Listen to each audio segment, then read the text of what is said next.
जय हिंद दोस्तों, बहुत बहुत स्वागत है आप सबका एक बार फिर से इस चैनल में और शुरू करते हैं आज के डिफेंस समाचारों को। दोस्तों कल डिफेंस अपडेट में मैंने आपको बताया था कि सुखोई 30 MKI में अब खगनतक 225 ग्लाइड पंप को इंटीग्रेट किया गया है और इस खगनतक को JSR डायनेमिक्स प्राइवेट लिमिटेड के द्वारा भारत इलेक्ट्रॉनिक्स लिमिटेड के सहयोग से विकसित किया गया है, जो कि भारत के प्राइवेट सेक्टर फर्म के द्वारा निर्मित ग्लाइड बम है। खगनतक की सबसे खास बात यह है कि इसका एडवांस गाइडेंस सिस्टम और इसकी एक जबरदस्त इफेक्टिव रेंज। खगनतक 225 से भारतीय वायुसेना की लंबी दूरी से हाई प्रिसिशन स्ट्राइक की जो क्षमता है वो बढ़ जाएगी। मतलब साफ है कि भारतीय वायुसेना का फाइटर जेट दुश्मन के एयर डिफेंस सिस्टम से दूर रहते हुए भी उसे खत्म कर सकता है। 243 किलोग्राम वजनी खगनतक अपने साथ 108 किलोग्राम का वॉरहेड ले जा सकता है। इस बम की सबसे खास विशेषता है इसकी हाइब्रिड गाइडेंस सिस्टम, जो कि GPS डिनाइड एनवायरनमेंट में भी मजबूत यानी कि एक रोबस्ट मिड कोर्स नेविगेशन के लिए इनिशियल नेविगेशन सिस्टम और GPS को जोड़ती है। और खगनतक की जो ऑपरेशनल रेंज है वो है 180 किलोमीटर और स्पीड है मैक 0.8। ऑर्डिनेंस फैक्ट्री अवार्डी ने भारतीय सेना की नॉर्दर्न कमांड के लिए महिंद्रा लाइट स्पेशलिस्ट जो वाहन है उन्हें डिलीवर किया है। महिंद्रा डिफेंस सिस्टम के द्वारा बनाए गए ये वाहन अवार्डी में असेंबल किए गए हैं और ये जो महिंद्रा ESLV है वो रग्ड, मॉडलर और एक वर्सेटाइल वाहन है। इस वाहन की खासियत ये है कि ये कठिन इलाकों में तेजी से फील्ड ऑपरेशन कर सकता है, चाहे वो जम्मू और कश्मीर हो या फिर लद्दाख का चुनौतीपूर्ण वातावरण। और ये वाहन स्टैंग लेवल 2 बैलिस्टिक सुरक्षा के साथ आता है। इसके अलावा इसमें वेपन कैरियर की बात की जाए तो ये medium machine gun, automatic grenade launcher और मिलान 2T एंटी टैंक गाइडेड मिसाइलें ले जा सकता है। ये 400 से 1000 किलोग्राम की पेलोड क्षमता के साथ आता है और इस वाहन पर IED और माइंस से भी कोई असर नहीं होता है। व्हीकल फैक्ट्री जबलपुर ने अब भारतीय सेना के T-72 टैंकों की ओवरहॉलिंग करनी शुरू कर दी है और पहला T-72 अभी हाल ही में 21 मार्च 2025 को जबलपुर की इस फैसिलिटी में पहुंचाया गया। ये टैंक अपनी विश्वसनीयता, अपनी गतिशीलता और मारक क्षमता के लिए जाना जाता है।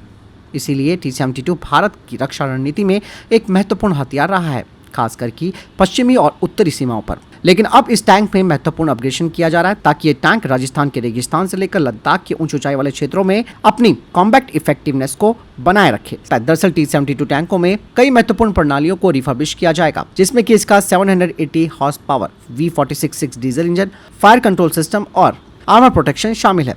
कहा ही जा रहा है कि हर टैंक में करीबन 6 से 8 महीने लग सकते हैं इस प्रोसेस के लिए, जो कि टैंक की मारक क्षमता, उनकी सर्वाइबिलिटी और ऑपरेशनल रेडीनेस को बढ़ाएगा। और इस अपग्रेडेशन में advance night vision devices, thermal imaging system और आधुनिक इलेक्ट्रॉनिक्स शामिल किए गए हैं। मतलब साफ है कि इस टैंक को वर्तमान के युद्ध क्षेत्र के हिसाब से अनुकूलित किया जा रहा है। और इस ओवरहॉल T-72 में इम्प्रूव्ड एमुनेशन हैंडलिंग सिस्टम होगा। इसके अलावा इसका कम्युनिकेशन सूट भी काफ़ी इनहांस किया जाएगा, जो कि नेटवर्क वॉरफेयर के वातावरण में आसानी से इस्तेमाल में लाए जा सकेंगे। इसके अलावा इसके पुराने सब सिस्टम्स को भी चेंज किया जा रहा है। एक रिफर्बिश्ड T-72 में एक्सप्लोजिव रिएक्टिव आर्मर पैनल और एक्टिव प्रोटेक्शन सिस्टम भी शामिल होगा, जो कि ये सुनिश्चित करेगा कि ये टैंक 2035 तक युद्ध के मैदान में बने रहेंगे। रक्षा मंत्री राजनाथ सिंह ने कहा कि भारत के डिफेंस प्रोडक्शन का जो मूल्य है वो 1.60 लाख करोड़ रुपए को पार कर सकता है और 2029 तक 3 लाख करोड़ रुपए के मिलिट्री हार्डवेयर बनाने का लक्ष्य रखा गया है। इसके अलावा दोस्तों कावेरी इंजन के बारे में उन्होंने कहा कि कावेरी इंजन परियोजना में अब काफ़ी महत्वपूर्ण प्रगति हुई है और घरेलू क्षमताओं के निर्माण के लिए भारत साफरन, GE और रॉल्स रॉयस जैसी ग्लोबल कंपनियों के साथ बात कर रहा है। लेकिन उन्होंने दोस्तों यहाँ पर एक इंपॉर्टेंट बात बोली दी। उन्होंने कहा कि एरो इंजन का निर्माण चुनौतियों से बना हुआ है। कावेरी परियोजना, जिसके तहत भारत ने स्वदेशी फाइटर जेट को विकसित करने की योजना बनाई थी, उसमें काफ़ी देरी हुई है। मतलब साफ है कि रक्षा मंत्री भी ये बात जानते हैं कि भारत का एरो इंजन प्रोग्राम समय से काफ़ी पीछे जा चुका है। लेट्स सी अब क्या होता है आगे। सेंट्रल रिजर्व पुलिस फोर्स यानी कि CRPF अब आतंकवाद से निपटने के लिए एक स्पेशल कोबरा बटालियन बनाने का फैसला कर रही है। CRPF के महानिदेशक ज्ञानेंद्र प्रताप सिंह ने इस बात की घोषणा की है। CRPF के DG ने कहा कि केंद्रीय गृह मंत्री अमित शाह के निर्देशानुसार जम्मू कश्मीर में एक नई कमांडो बटालियन तैयार की जा रही है, जो कि रेसोल्यूट एक्शन कोबरा होगी। 2023 में दोस्तों कुछ कोबरा कंपनियों को प्रशिक्षण के उद्देश्य से कश्मीर भी भेजा गया था, लेकिन उन्हें किसी कार्रवाई में डिप्लॉय नहीं किया गया था। कोबरा की स्थापना 2008 से 2009 के बीच हुई थी। 2011 तक 10 कोबरा बटालियनों का गठन किया गया है और जम्मू कश्मीर की जो यूनिट होगी वो 11वीं कोबरा बटालियन होगी। इस यूनिट में शामिल कमांडो को विशिष्ट खुफिया आधारित जंगल युद्ध और गोरिल्ला रणनीति संचालन के लिए प्रशिक्षण दिया जाता है। कमांडो यूनिट को आधुनिक हमलावर हथियार, कम्युनिकेशन और निगरानी उपकरण भी दिए गए हैं। दोस्तों DRDO अक्सर अपने प्रोजेक्ट्स के बारे में खुलासा नहीं करता है और बीच में जब ध्वनि हाइपरसोनिक ग्लाइड व्हीकल के बारे में जानकारी आई थी तो वो काफ़ी सीमित थी। इस ध्वनि हाइपरसोनिक ग्लाइड व्हीकल पर दुनिया भर की नजरें भी हैं और ध्वनि अपने blended wing body hypersonic glide vehicle के रूप में जानी जाती है। 9 मीटर की लंबाई और 2.5 मीटर चौड़ाई वाली ये ध्वनि मिसाइल है वो हाइपरसोनिक टेक्नोलॉजी में भारत की प्रगति को बताता है। लेकिन कहा यह जा रहा है कि इसकी जो मारक क्षमता है या इसकी पहुंच जो है वो अग्नि 5 मिसाइल की रेंज से ज्यादा होगी। जहां अग्नि 5 मिसाइल की रेंज 5500 किलोमीटर बताई जाती है, तो ध्वनि हाइपरसोनिक ग्लाइड व्हीकल की जो रेंज है वो 10,000 किलोमीटर के आसपास बताई जा रही है। ध्वनि हाइपरसोनिक ग्लाइड व्हीकल जैसे कि मैंने बताया कि अपने ब्लेंडेड विंग कॉन्फ़िगरेशन के साथ है। मतलब साफ है कि इस कॉन्फ़िगरेशन से इसकी एरोडायनेमिक एफिशिएंसी काफ़ी ज़बरदस्त होगी और इसका higher lift to drag ratio होगा। और ये डिज़ाइन न केवल इसकी रेंज में सुधार करेगा बल्कि मैक 5 से अधिक हाइपरसोनिक स्पीड पर इसकी स्थिरता यानी कि स्टेबिलिटी और मैन्यूवरेबिलिटी को भी सुनिश्चित करेगा। ध्वनि जैसे हाइपरसोनिक ग्लाइड व्हीकल्स को मल्टी स्टेज बूस्टर के द्वारा अपर एटमॉस्फेयर और लो अर्थ ऑर्बिट में लॉन्च किया जाता है, जिसके बाद वे एटमॉस्फेयर में बिना किसी पावर के ग्लाइड करती है और उड़ान के दौरान ये मैनूवर कर सकती है। मतलब साफ है कि दुश्मन के एयर डिफेंस सिस्टम्स इसे रोक नहीं पाएंगे। एक अनुमान के मुताबिक ध्वनि की जो रेंज है वो 6000 से 10,000 किलोमीटर के बीच है और इस रेंज में दोस्तों एशिया, यूरोप और यहाँ तक कि उत्तरी अमेरिका के कुछ हिस्से भी इसकी जद में आते हैं। मतलब साफ है कि भारत की ये जो विस्तारित पहुँच है वो भारत को वर्ल्ड पावर में अपनी शक्ति प्रदर्शन के रूप में यहाँ पर शामिल करती है। भारतीय वायुसेना चाहती है कि राफेल फाइटर जेट का सोर्स कोड उनको उपलब्ध हो सके ताकि भारत निर्मित जो स्वदेशी हथियार सिस्टम है उन्हें राफेल फाइटर जेट पर इंटीग्रेट किया जा सके। मतलब साफ है कि भारत विदेशी विक्रेताओं पर अपनी निर्भरता को कम करना चाहता है। हालांकि डसॉल्ट एविएशन पहले से ही Astra mark 1 beyond visual range air to air missile और स्मार्ट एंटी एयरफील्ड वेपन जैसे जो भारतीय हथियार है उन्हें राफेल में इंटीग्रेट कर रहा है। यहाँ पर दोस्तों फ्रांस के पास इस फाइटर जेट के एक्टिव इलेक्ट्रॉनिकली स्कैन एरे यानी कि आईएसआर रडार और मॉड्यूलर मिशन कंप्यूटर यानी कि एमएमसी के लिए जो महत्वपूर्ण सोर्स कोड है उस पर उनका फुल कंट्रोल है, जिसमें कि 18 प्रोसेसर मॉड्यूल शामिल है। हालांकि भारतीय वायुसेना को पहले भी झटका लग चुका है सोर्स कोड ना होने की वजह से, जिसकी वजह से मिराज 2000 फाइटर जेट पर भारत अपने स्वदेशी हथियारों को नहीं लगा पाया। हालांकि सोर्स कोड तक पहुंच भारत को मिलना थोड़ा सा मुश्किल भी है, लेकिन मिराज की अगर बात की जाए तो उस दौरान हमारे पास स्वदेशी हथियार ज्यादा थे भी नहीं और आज की डेट में डीआरडीओ ने 1 दर्जन से अधिक स्वदेशी हथियार बना लिए, तो इसके लिए सोर्स कोड की पहुंच भारत के पास होना जरूरी है। इसलिए राफेल फाइटर जेट में स्वदेशी मिसाइलों को इंटीग्रेट करने के लिए एमएमसी और आईएसआर रडार में कुछ सॉफ्टवेयर संशोधन करने की जरूरत होती है, जिसे केवल वर्तमान में डसॉल्ट कर सकता है क्योंकि उसका सोर्स कोड पर पूरा कंट्रोल है।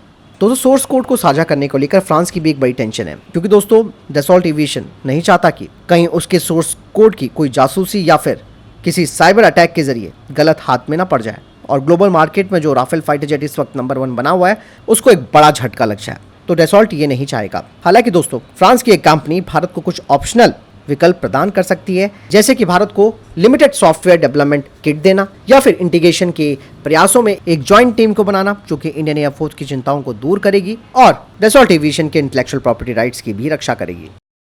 डीआरडीओ अब एएमसीए फाइटर जेट के लिए F-35 की तरह एक इलेक्ट्रो ऑप्टिकल टारगेटिंग सिस्टम को विकसित कर रहा है, जिसे कि कम गति और बिजली के उपयोग के लिए अनुकूलित किया जा सकता है। हालांकि ऐसा लगता है कि भारत इसका इस्तेमाल अपने यूकैफ या फूफा प्रोग्राम के लिए कर सकता है। भारत अब वियतनाम को ब्रह्मोस मिसाइलों की सप्लाई के लिए $700 मिलियन के सौदे को अंतिम रूप देने के करीब है। बातचीत काफी आगे बढ़ चुकी है और आने वाले महीनों में इस समझौते पर मोहर लग सकती है। दोस्तों भारत ने लद्दाख के 11,000 फीट की ऊंचाई पर 3D प्रिंटेड मिलिट्री बंकर बनाकर विश्व रिकॉर्ड बनाया है। भारतीय deep tech firm simply forge creation ने IIT हैदराबाद और भारतीय सेना के साथ साझेदारी करके इस उपलब्धि को हासिल किया है। प्रोजेक्ट प्रबल के तहत लद्दाख में 11,000 फीट की ऊंचाई पर दुनिया की सबसे ऊंची ऑनलाइन साइट 3D प्रिंटेड संरचना का निर्माण किया गया। इस सुरक्षात्मक बंकर को उच्च ऊंचाई, कम ऑक्सीजन की स्थितियों के लिए विशेष रूप से इंजीनियर कंक्रीट के मिश्रण का इस्तेमाल करके केवल 14 घंटे में प्रिंट किया गया है। कुछ रिपोर्ट्स बताती है कि दोस्तों चीनी सैटेलाइट्स अब लाल सागर में जहाजों को लक्षित करने के लिए हौतियों को सैटेलाइट इमेजरी सप्लाई कर रही है। दोस्तों चाइना और बांग्लादेश के लगातार संबंध मजबूत होते जा रहे हैं। ऐसे में अब चाइना से बांग्लादेश कुछ ऐसे रडार सिस्टम खरीदने वाला है जो कि दुश्मनों के हथियारों को पता लगा सकते हैं। हाल ही में कुछ चाइनीज लोगों की टीम ने बांग्लादेश के जो सैन्य अधिकारी हैं उनसे मुलाकात की और इस मुलाकात में हथियारों का पता लगाने वाले रडार खरीद के लिए बातचीत की गई। इसके अलावा बांग्लादेशी सेना ने पाकिस्तान जाकर पुराने टैंकों को अपग्रेड करने का भी फैसला किया है। ये जो चीनी लोग बांग्लादेश आए थे वो नोरिंको के हैं और हाल ही में भारतीय सेना के पूर्व अधिकारी ने बांग्लादेश के ऊपर भी एक बड़ी बात कही। Bangladesh is a new national security reality. It's beyond instability and all that stuff. with Lalmonirhat, those bases, 80% of the inventory being Chinese. There is a strategic design here. You've seen all that ISI travel. Pakistan, China, and Bangladesh. We are being encircled, so we just have to get some technologies. I'll give you precise technologies. What do you need? Bharat में wanted चल रहे खालिस्तानी आतंकवादी को America में गिरफ्तार किया है और ये जो हरप्रीत नाम का व्यक्ति है, इसके कनेक्शन पाकिस्तानी खुफिया एजेंसी आईएसआई के साथ हैं। पैच और अब तो अमेरिका की एफबीआई ने साफ तौर पर पाकिस्तान की खुफिया एजेंसी आईएसआई का नाम तक ले लिया है और ये जो हरप्रीत था वो इलीगल रूप से अमेरिका में घुसा था। इसके अलावा ये खालिस्तानी आतंकवादी संगठन बब्बर खालसा इंटरनेशनल के साथ भी सहयोग कर रहा है। दोस्तों अब भारतीय सेना ने एलओसी पर अब एमुनेशन की डिप्लॉयमेंट शुरू कर दी है। हाल ही में जिस तरीके से घाटी में आतंकवादियों की घुसपैठ देखी गई है और पाकिस्तानी सेना ने इनकी मदद की है। अब रिपोर्ट से बताती हैं कि कृष्णा घाटी और अखनूर जैसे क्षेत्रों में जहां पाकिस्तान की बॉर्डर एक्शन टीम यानी कि बैट और आतंकवादी समूह ने अपनी गतिविधियां तेज की है, वहां पर अब भारत एक और नई रणनीति पर काम कर रहा है। दरअसल भारत अब कामिकीजी ड्रोन्स को यहां पर डिप्लॉय करने वाला है और भारत बिल्कुल वैसे ही कर रहा है जैसे कि अर्मीनिया अजरबैजान के संघर्ष के दौरान देखा गया था, जहां ड्रोन ने अत्याधुनिक युद्ध को नया रूप दिया। ऐसे में दोस्तों भारत की 16 इंडस्ट्रीज के द्वारा तैयार किया गया नागास्त्र 1 जैसी स्वदेशी प्रणालियों का परीक्षण किया जा रहा है, जिसकी रेंज 30 किलोमीटर है और 60 मिनट का इसका एंड्योरेंस टाइम है। इसके अलावा इजरायली एरोस्पेस इंडस्ट्रीज का हारोप ड्रोन जो कि पहले से इंडियन एयरफोर्स के साथ सर्विस में, उसे भी इस्तेमाल में लाया जाएगा। रिपोर्ट्स बताती हैं कि सेना ने इन सिस्टम्स को पुंछ और कुपवाड़ा जैसे हॉट जोन में डिप्लॉय किया है, जहां हाल की घुसपैठ के प्रयासों को विफल भी किया गया और इन हथियारों को सर्विलांस ड्रोन के साथ इंटीग्रेट किया जा सकता है, जैसे कि 2020 में पाकिस्तानी बंकरों की फुटेज कैप्चर करने के लिए इस्तेमाल किए गए थे। दरअसल दोस्तों पाकिस्तान की रणनीति गर्मियों के महीने में फायदा उठाने की होती है, जब बर्फ पिघलने से घुसपैठ के रास्ते सारे खुल जाते हैं। लेकिन लॉइटरिंग म्यूनिशन से भारतीय सेना इन खतरों से सटीकता के साथ और स्पीडली निपट सकती है। दरअसल कृष्णा घाटी में जहां घने जंगल और खड़ी खाइयां घुसपैठियों को कवर प्रदान करती हैं, तो ऐसे में लॉइटरिंग म्यूनिशंस हाई रिस्क वाले क्षेत्रों में गश्त करते हैं, पता लगाते हैं और उसके बाद उन पर हमला कर देते हैं। मतलब साफ है कि भारत ने अब लॉइटरिंग म्यूनिशंस को एलओसी पर डिप्लॉय करना शुरू कर दिया है। तो फिलहाल अभी तक के टॉप डिफेंस अपडेट। वीडियो के सामने कोई प्रश्न जवाब या आपका कोई सवाल कमेंट सेक्शन में लिखकर जरूर पूछ सकते हैं। वीडियो को लाइक और शेयर जरूर कीजिएगा। जय हिंद, वंदे मातरम।